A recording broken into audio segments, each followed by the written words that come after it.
Terima kasih Anda masih bersama kami. Pemirsa, Karang Taruna Desa Tibu Beneng menggelar kreativitas lewat ajang musik dan seni Manggala Art and Festival yang digelar di lapangan Segara Prancak, Desa Tibu Beneng, Kecamatan Kuta Utara, Badung. Kegiatan berlangsung selama 3 hari, dibuka Bupati Badung Nyoman Giriprasta.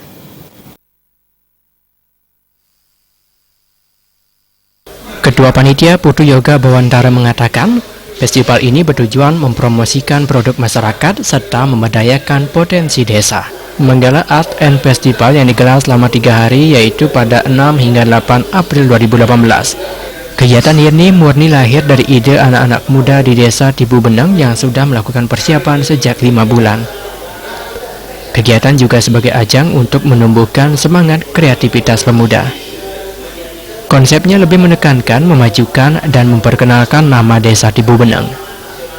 Festival menggandeng pengusaha lokal, pedagang makanan, pakaian, dan hasil kerajinan UMKM yang ada di Tibu Beneng. Sederetan band papan atas Bali turut hadir, di antaranya Reggae Joni Agung, Lolot Band, serta musisi lokal yang asli dari Tibu Beneng, seperti grup band 4WD. Festival diberiakan dengan food festival, clothing booth, Kids Zone, mural live painting, dan lainnya.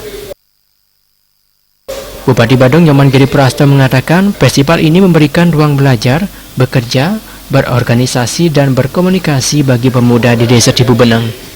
Ia sangat mendukung mengapresiasi kegiatan Karang Taruna melalui Manggala Music Art sehingga menjadi lebih kreatif. Diharapkan kegiatan yang melibatkan seket rune dari 13 Banjar bisa digelar secara berkelanjutan. Hadir pada festival ini yakni unsur DPD Badung, OPD terkait, Camat Kuta Utara, Kepala Desa, tokoh masyarakat, serta ribuan masyarakat.